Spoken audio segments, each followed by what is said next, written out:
Bienvenue, je suis Virginie, coach en neurosciences. Je suis une alchimiste, je transforme les difficultés de la vie en moteur, ce qui me permet d'aimer, d'apprécier la vie et vivre une vie qui me ressemble.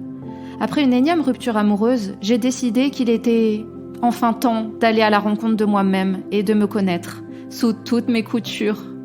Je suis passée d'un mode victime à être la co-créatrice de ma propre vie. J'accompagne les femmes cartésiennes qui n'ont plus foi en grand-chose à apprendre à se connaître, à développer l'amour d'elles-mêmes, à développer leur potentiel, à connaître leurs convictions et à les suivre. Seule ou avec mes invités, je te partage chaque mercredi des clés et des expériences transformatrices avec l'aide des neurosciences. Si tu désires que ton monde prenne de nouvelles couleurs, suis-moi pour le thème du jour.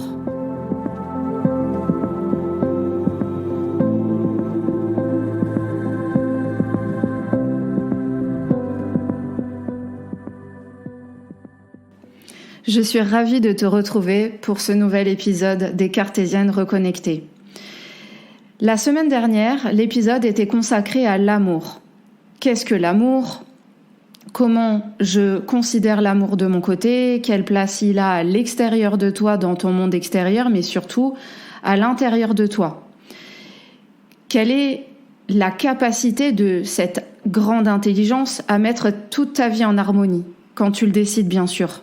Que cela soit dans tes pensées, dans tes émotions, dans l'intégralité de tes cellules, de ton corps. Et ça passe par tes croyances, tes perceptions de la vie. Ça résonne vraiment dans tout ton propre univers.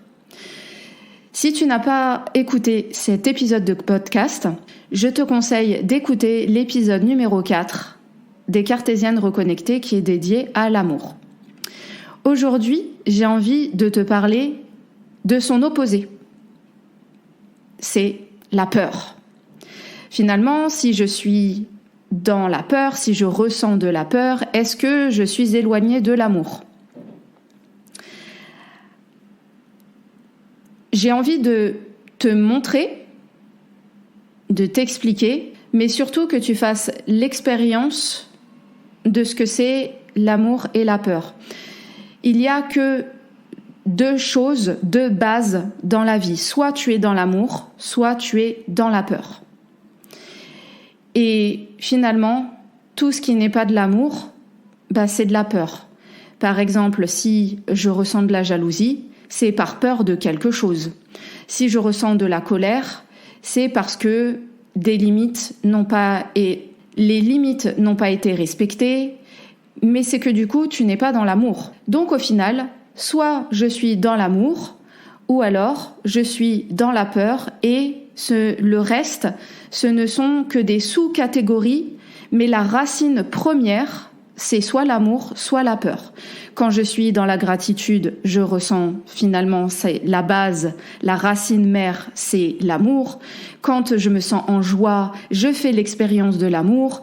Et comme je te disais, lorsque je ressens de la jalousie ou lorsque je ressens de la tristesse, lorsque je ressens de la rancœur, de la colère, la racine, c'est la peur. Ce ne sont que des sous-catégories de ce que je viens de te lister par rapport à ces deux bases fondamentales de l'univers.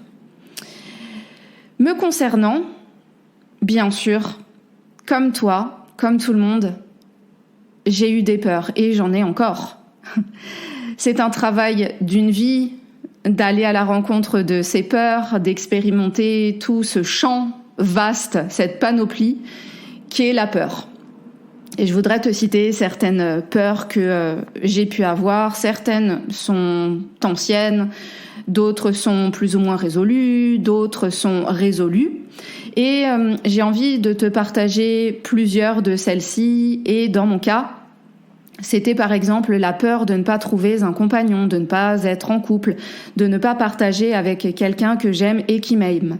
Et notamment, si en tant qu'auditrice, tu es une femme, mais bien sûr, j'invite également les hommes à écouter ce podcast. Mais par exemple, chez nous, les femmes, nous avons une peur assez ancrée qui est la peur de rester vieille fille. Et finalement, eh bien, cette peur a eu des conséquences. J'ai été dans une certaine de précipitation. J'ai pas forcément pris les bonnes décisions pour moi, mais c'est OK. Ensuite, lorsque j'ai expérimenté des choses en amour, après, j'avais peur de retomber sur une personne toxique, de l'ordre des pervers narcissiques. Ensuite, j'ai pu avoir peur de ne pas guérir de l'eczéma. Si tu as écouté mes précédents podcasts, tu sais que je suis une experte sur la somatisation cutanée, notamment celle de l'eczéma. Et donc, j'avais peur de ne pas guérir. Ensuite, depuis bébé, j'ai toujours eu peur que ma maman meure et c'était devenu vraiment une obsession chez moi, mais en fait, depuis toujours, depuis ma naissance. Ensuite, une autre peur que je peux avoir, c'est celle de monter sur un ring. Si tu me suis sur Instagram, tu sais probablement qu'une de mes passions, c'est la boxe. Et je suis montée sur le ring il y a peu de temps. Avant, je faisais beaucoup des courses sur sac ou ce qu'on appelle des pattes d'ours. Je n'avais jamais affronté quelqu'un sur un ring. Et donc, je peux te dire que ça, par contre, par rapport aux précédentes peurs qui sont résolues, celle-ci, je pense, me suivra jusqu'à ce que je décide peut-être un jour d'arrêter la boxe, mais quand on monte sur un ring, c'est normal d'avoir peur. Et voilà, je vais te parler des peurs. Est-ce que finalement, il y a des peurs qui perdurent tout le temps ? Est-ce que c'est momentané ? Mais en tout cas, pour monter sur un ring, la peur est normale que ce soit finalement à chaque montée sur ring, parce que tu affrontes un adversaire et tu rentres en mode survie. Et ça, je vais te le détailler juste après. Et puis également, une peur que j'affronte en ce moment même, c'est la peur du jugement concernant le fait de me mettre au chant, le fait de m'exposer à chanter. Je n'ai jamais pris de cours de chant. Je sais depuis toujours que j'ai un certain potentiel, mais dans ma famille, personne jusqu'à peu de temps était au courant que depuis toujours, j'aime chanter. Je me suis cachée parce que pour moi, je suis dans une non-maîtrise totale et c'est aussi accepter d'être débutante. Et puis, je te partage aussi une autre de mes peurs. Comme ça, tu as une panoplie et tu vois que je suis quelqu'un comme toi. C'est la peur de la maladie, notamment par le fait que ma maman est décédée il y a quelques années maintenant d'une maladie, d'une longue maladie. Et cela a déclenché en moi depuis plusieurs années cette peur de la maladie, mais qu'aujourd'hui, qui est maîtrisée et qui est surtout acceptée. Alors finalement, qu'est-ce que la peur ? Commençons du départ. La peur, c'est une émotion. Une émotion, je t'en parlerai dans un épisode très spécial qui sera complètement consacré aux émotions. Mais ce que je peux te dire, c'est qu'une émotion, c'est un messager et que ça dure de l'ordre de quelques secondes. La peur, c'est une émotion de survie. Ton cerveau reptilien, qui est le cerveau... Nous avons plusieurs cerveaux dans notre boîte crânienne. Et cela s'active au niveau du cerveau reptilien, le cerveau le plus ancien de l'être humain. Et à la base, la peur est salutaire. C'est grâce à la peur qu'il y a la survie de l'espèce. Parce que l'être humain, selon la science, a environ 2,8 millions d'années. Donc, c'est grâce finalement à la peur que nous sommes encore là aujourd'hui en 2023. Nous nous serions fait dévorer par des grosses bêtes. Nous n'aurions jamais survécu à la dangerosité de l'environnement au fur et à mesure des siècles. Et parce que la peur, elle est salutaire, elle t'offre 3 choix, soit de fuir, soit de combattre, ou soit d'être dans l'immobilisme total, figé. Et la peur s'active au niveau du cerveau, aussi au niveau de l'amygdale, qui est une région bien spécifique, parce que c'est là où sont traitées les émotions dans le cerveau. L'amygdale est le système d'alarme que nous avons pour finalement soit fuir, combattre ou être immobile. Et la peur produit un certain nombre d'éléments chimiques, notamment la libération de l'adrénaline, et cela fait une excitation au niveau des glandes surrénales qui, elles, vont sécréter du cortisol. Le cortisol est une hormone de stress et finalement, c'est ça qui va déclencher ta réaction, une des 3 réactions, une ou plusieurs même, des 3 réactions, soit de fuir, de combattre ou d'être immobile. C'est grâce en fait au cortisol que ton rythme cardiaque va s'accélérer et que finalement tu vas avoir des prises d'action ou de non-action.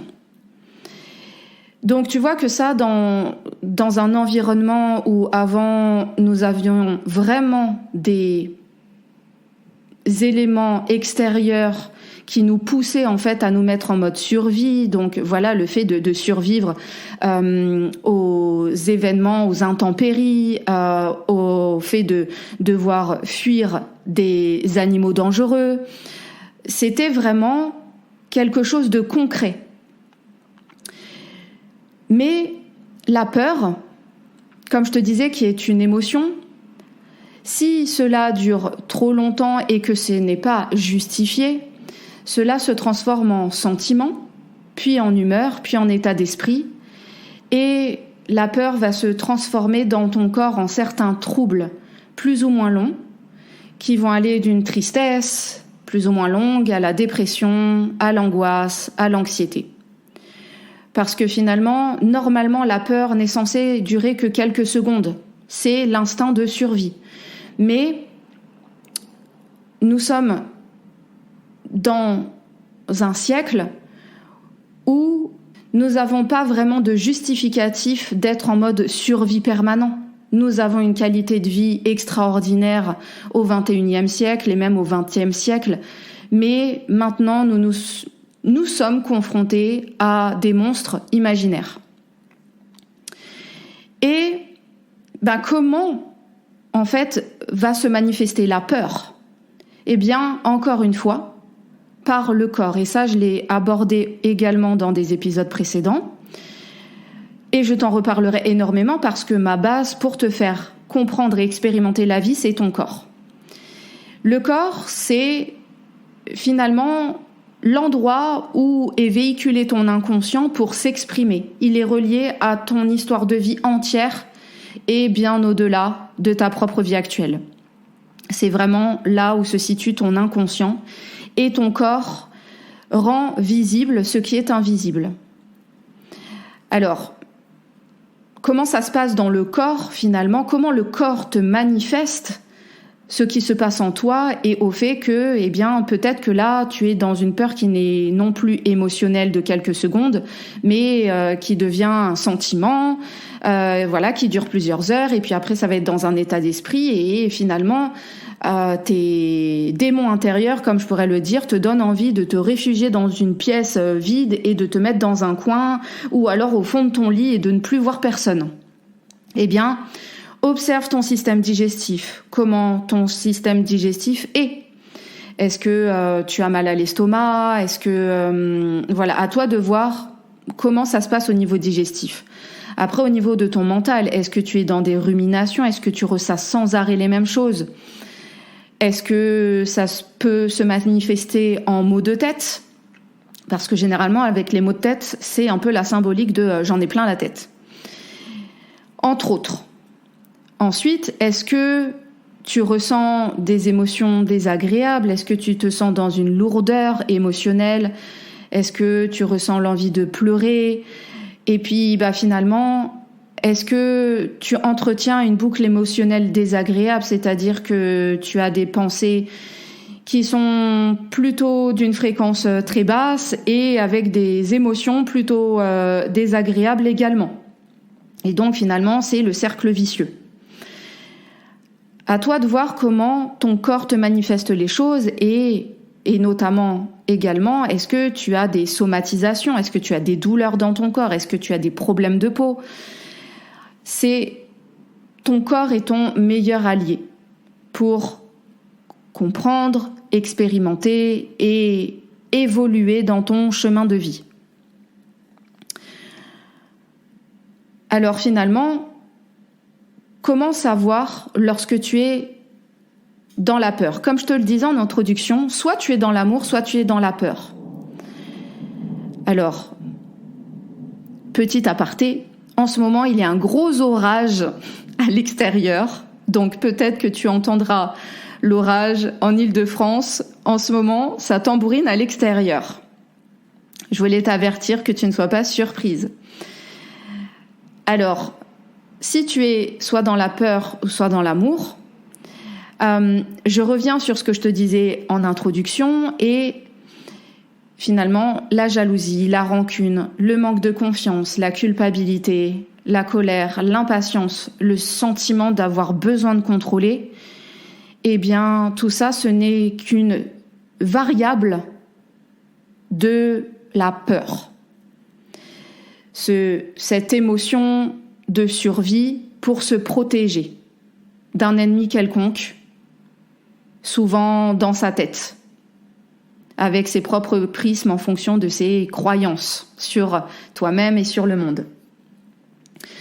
Et la peur, forcément, génère beaucoup de stress. Quand, comme je te le disais, c'était des réactions de survie normales pour fuir un animal, pour échapper aux intempéries, pour trouver une solution pour vraiment survivre, pour manger, pour boire, pour assouvir ses besoins primaires.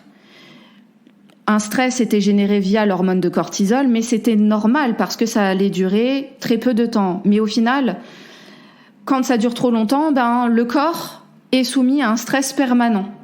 Et finalement, aujourd'hui, 20e, 21e siècle, c'est vraiment le stress est le mal de notre siècle. Il y a énormément de développement de problèmes de peau.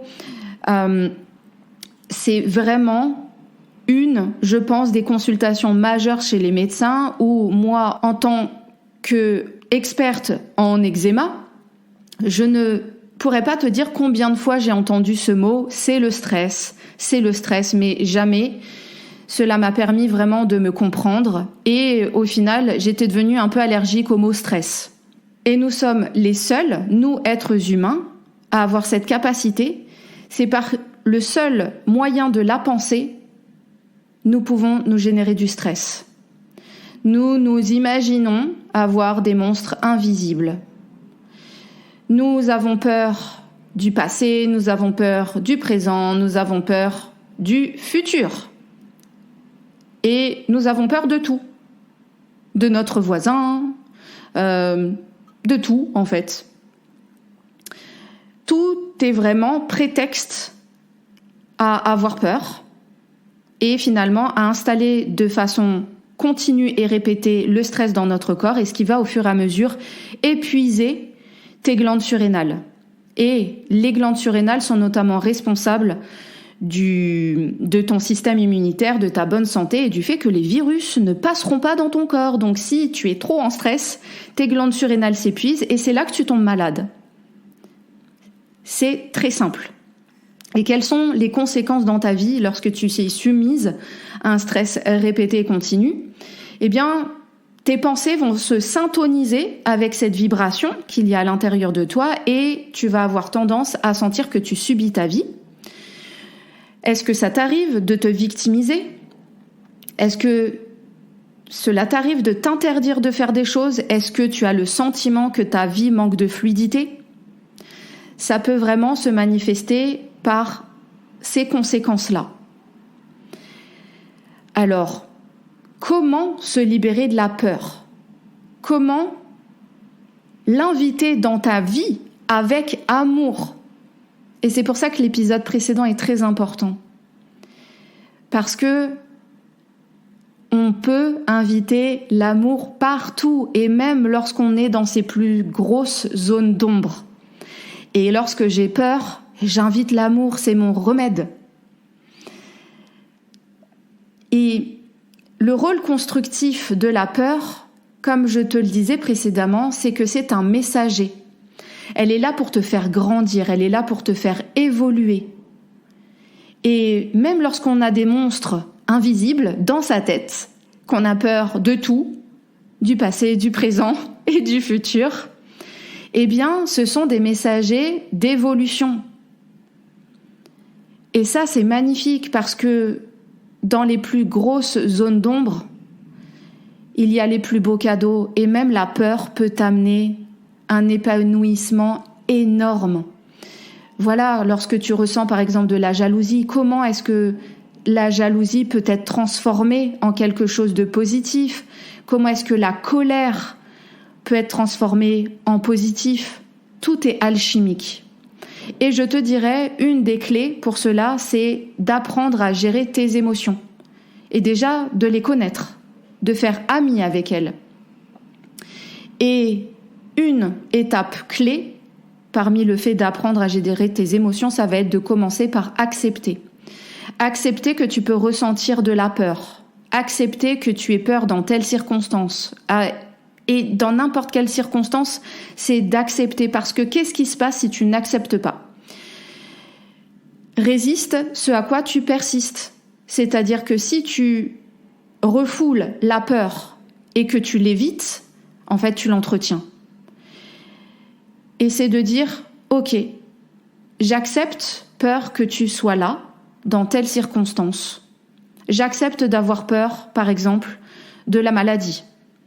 La maladie est également un messager qu'il y a quelque chose à changer dans son corps. Vraiment, c'est l'acceptation. C'est un remède. Si tu veux, c'est comme sur une blessure, un gel d'aloe vera. Une douceur incommensurable sur ta peau qui va permettre de guérir. Alors, j'en arrive au point où j'aimerais te demander finalement, quel est l'intérêt de se connaître, d'accepter et de maîtriser sa peur? C'est que derrière chaque peur se cache un énorme trésor. Derrière la peur, il y a une volonté cachée en fait de ton cœur. C'est que, par exemple, moi, depuis très longtemps, j'avais envie d'apprendre à chanter. Et j'ai toujours eu peur. Et derrière cette peur, c'était une peur de la vulnérabilité également, de me sentir vulnérable dans quelque chose que je ne maîtrise pas. C'est avoir peur du regard des autres. C'était vraiment me retrouver à nu. Mais derrière cette peur, il y a aussi, en fait, chez moi, le cadeau caché, c'est que j'ai un potentiel là-dedans. Et cette peur me manifeste que affronte-moi et tu verras derrière le magnifique cadeau que tu es, que tu vas pouvoir apprendre à chanter, tu vas pouvoir apprendre à avoir encore plus confiance en toi. Tu apprends, accepte d'être débutante. Et donc, finalement, ça me permet d'apprendre à accepter d'être débutante, d'améliorer ma confiance en moi, de pouvoir être sur une scène ou devant des personnes. Et finalement, c'est ce que j'aime, ça me fait vibrer. Donc, bien sûr, à toi de voir dans la peur si c'est derrière quelque chose qui te donne envie réellement, ou parce que aussi la peur peut te dire non, ce n'est pas ce chemin-là. C'est comme la peur est aussi véhiculée par l'intuition. C'est par exemple quand tu te promènes dans une rue et que tu sens que cette rue-là ne te convient pas, la peur va te dire en instinct de survie, change de chemin. Voilà, tu vas pas te dire, wouh, il y a un cadeau caché dans cette rue-là, je vais quand même y aller. Non. C'est de te sonder, de te dire, voilà, j'ai peur, mais si je brave cette peur, est-ce qu'il y a un cadeau caché et lequel? La peur te permet également de développer ta résilience. Parce que en développant une gestion émotionnelle, tu permets de réguler plus rapidement ton énergie et ton corps va se remettre plus rapidement du stress et se réparera également plus vite. Donc finalement, c'est quelque chose de bien de ressentir de la peur. Heureusement que nous avons une panoplie d'émotions. Et le fait de pouvoir avoir cette gestion émotionnelle, tu vas pouvoir switcher beaucoup plus rapidement et à ne pas subir ta peur. Donc tu switches et tu permets à ton corps de se régénérer plus rapidement parce que ton corps, lui, il est câblé sur l'amour. il se remet très vite des choses si tu le laisses, si tu l'autorises à se réparer vite. Il est câblé sur l'intelligence amour et il a un potentiel, le même potentiel qui fait tourner la Terre toute seule. Le même potentiel que notre système solaire avec toutes les planètes qui dansent ensemble. C'est le même potentiel, c'est la même source. Et l'intérêt d'apprendre à te connaître, à connaître ta peur, à l'accepter, ça va être ton potentiel de prendre de meilleures décisions, de t'autoriser à vivre de nouvelles choses, d'avoir plus d'audace, de t'affirmer, de prendre ta place, d'accroître ta confiance en toi, d'accroître ton estime, ta valeur de toi et d'accroître la façon dont, comment tu te vois, l'image de toi-même. Cela te permet de vivre une vie que tu désires et que tu ne subis plus. Alors, finalement, à travers les peurs que je t'ai mentionnées en début d'épisode me concernant, comment je les ai dépassées. Pour la peur de ne pas trouver l'amour, comme je dirais l'amour extérieur. La peur de rester vieille fille. Les conséquences finalement assez désastreuses que ça a eu, cette peur-là, parce que ça m'a quelque part poussée à agir de façon avec, je dirais, beaucoup d'impatience et finalement de m'entourer de personnes qui ne me convenaient pas. Et finalement, comment j'ai dépassé cette peur ? Donc, comme je te le disais, c'est déjà de l'accepter. D'accepter que j'ai peur, j'avais peur en tout cas, de rester célibataire, d'être vieille fille. Je pense que en tant que femme, ça te parlera. Et bien, tout bonnement, j'ai accepté et j'ai lâché prise.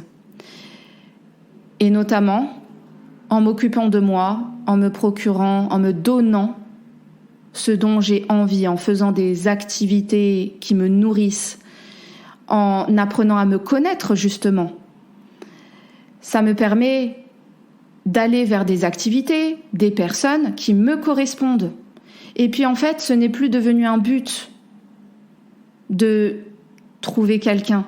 Ce n'est plus un but. Quand ça devient un but, ça devient une obsession. Et les obsessions, ce n'est jamais bon. Parce que ton énergie se place là où tu regardes et finalement, tu investis toute ton énergie dans quelque chose qui ne peut être pas bon pour toi. Et du coup, je fais des activités qui me nourrissent et j'ai confiance. J'ai développé la confiance en moi, la confiance en la vie, l'univers, Dieu, comme tu veux, ou le rien. Vraiment, tu l'appelles comme tu veux. Mais c'est déjà j'ai développé ma propre confiance. Et à l'heure actuelle, je me sens totalement épanouie, qu'il y ait quelqu'un dans ma vie ou pas. Avoir quelqu'un dans ma vie, c'est juste la cerise sur le gâteau. Mais l'amour, je me le donne à moi. Je ne suis plus en recherche à l'extérieur. Ensuite, la peur de retomber sur un pervers narcissique, tu sais, en amour, c'est un grand risque. Donc finalement, c'est d'accepter également que j'ai peur de retomber sur un pervers narcissique et c'est OK. Mais avec la confiance que j'ai en moi, je sais que mes expériences m'ont énormément apporté et que maintenant, ce genre de personne ne pourra plus rentrer dans ma vie. La peur de ne pas guérir de l'eczéma. Ouh là là, cette peur a été délétère chez moi. J'ai consulté je ne sais pas combien de thérapeutes, de médecins. Cette peur m'envoyait dans un désarroi total où, à un moment donné, je ressentais que je n'avais plus d'espoir. Et qui dit peur, dit désespoir, plus de solution. Donc tu imagines un peu l'état émotionnel dans lequel j'étais qui venait juste nourrir mon eczéma. C'était vraiment une boucle infernale. Et comment je l'ai résolu ? Ça a été d'écouter mon corps et de me mettre en relation avec lui. Ça a été de rentrer en contact avec la partie inconsciente de mon être qui, elle, a les réponses. Par rapport à la peur obsessionnelle que j'avais que ma maman meure depuis que j'étais petite, alors cette peur-là, Elle m'a suivie tout au long de ma vie. J'ai pris énormément soin de ma maman. Après, par rapport à ça, je pense que c'est encore un peu différent chez moi. Je pense que c'était une intuition, quelque chose de beaucoup plus subtil que je ressentais qui allait arriver. Donc, je pourrais dire que là, c'était plus prémonitoire.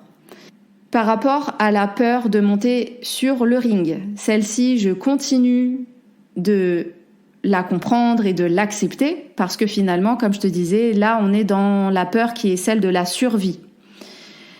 Et là, on est vraiment dans un système basique de survie de l'être humain. Et finalement, qu'est-ce qui me permet de dépasser cette peur ? C'est mon niveau d'amour. Mon niveau d'amour de la boxe est supérieur à ma peur de monter sur le ring et de combattre.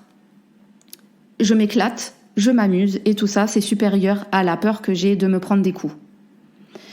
La peur de jugement par rapport au chant, c'est le fait que, pareil, mon niveau d'amour pour le chant est supérieur à ma peur de m'exposer et par conséquent, je prends beaucoup de plaisir dans ma vulnérabilité. Alors maintenant, à ton tour,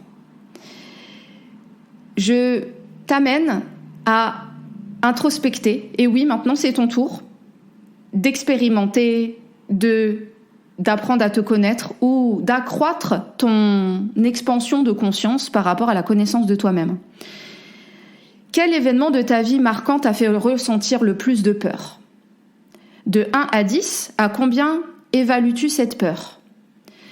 T'es-tu senti en danger de mort face à cette peur ? Et si la réponse est oui, alors attention, c'est qu'il s'agit d'un traumatisme important et ce n'est vraiment pas l'objet de cet exercice. Donc, je te demande vraiment de ne pas aller plus loin et de t'arrêter là, de prendre un exemple beaucoup plus facile pour toi.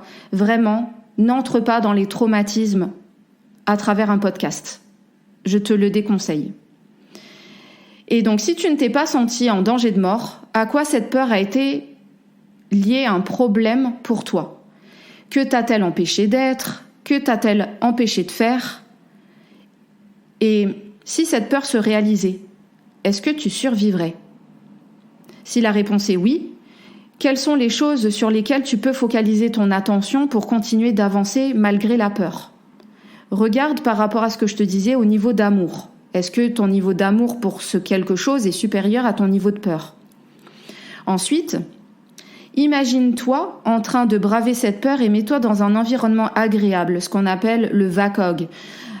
Mets des senteurs qui te plaisent, des bougies. Vraiment, mets-toi dans un petit cocon et émerveille-toi de ce qui peut te rappeler des beaux souvenirs par rapport au fait de pouvoir par la suite braver cette peur.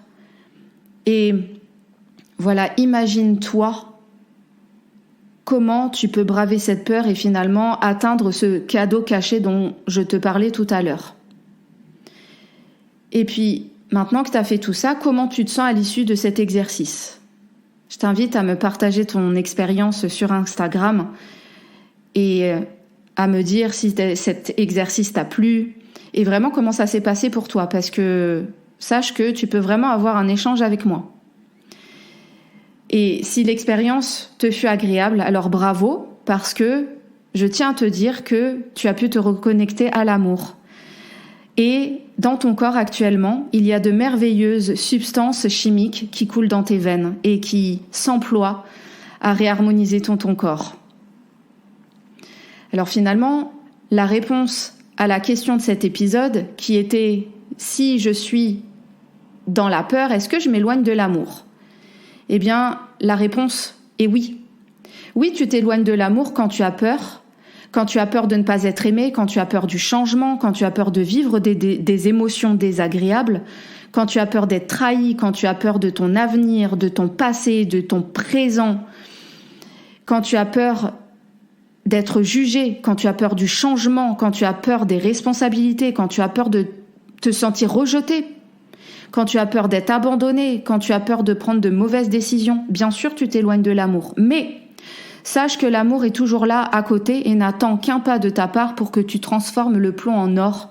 Car vraiment, la vie est un cadeau. La vie, elle est belle et elle t'offre les plus beaux enseignements. Et c'est grâce à elle que tu grandis, que tu évolues. Et transformer les difficultés en beauté d'expérience te permet de vivre une vie alignée. La vie te renforce, les épreuves te renforcent et le cœur, lui, ne cesse jamais d'aimer. Et si tu as la sensation que ton cœur ne sait plus aimer, c'est que c'est ton mental qui essaye de te convaincre qu'il n'est plus capable d'aimer. Ton cœur, lui, est toujours prêt à aimer. J'espère que cet épisode consacré aux peurs t'a plu. Je t'invite à me laisser un commentaire, à t'abonner à ce podcast, à mettre une note 5 étoiles pour soutenir ce travail que je pourrais continuer à faire grâce à toi et uniquement à toi. Et ça me permettra également de faire venir des invités fantastiques pour lesquels tu vas pouvoir en apprendre encore plus à travers une vision d'une autre personne qui échangera avec moi, partage d'expériences. Je te souhaite une très belle journée, une magnifique soirée. Prends soin de toi et bon travail sur les peurs, qui est un beau cadeau. À bientôt.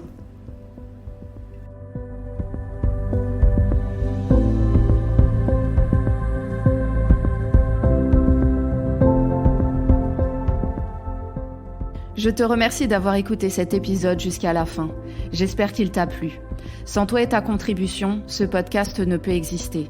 Pour soutenir mon travail, je t'invite à t'abonner au podcast. Cela te permettra de recevoir des alertes sur ton téléphone, d'avoir les dernières actualités sur les exercices gratuits disponibles pour toi.